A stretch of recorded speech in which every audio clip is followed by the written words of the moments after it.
Yo, what's up mga ka-treasure? Quick recap tayo ng last week event dito sa Festival Mall, which is the Cosplay Mania. Let's check what happened.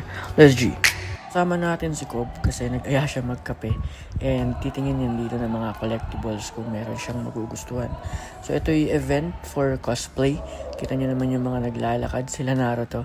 And at the same time may mga collectibles din dito na mabibili.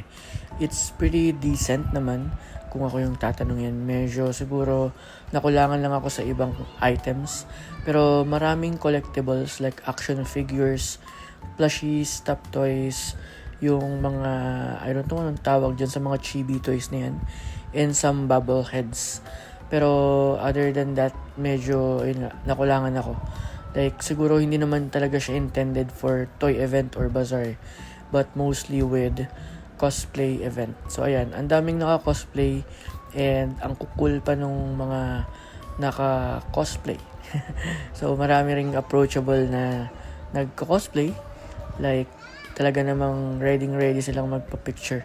So marami ring nagbebenta ng mga like gantong items, mga art stuffs, and at the same time ayun nga yung mga blind boxes and some like Legos na talagang sobrang trending ngayon.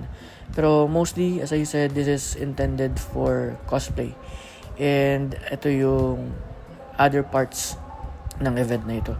So panoorin nyo lang hanggang dulo. Yun lang. Peace.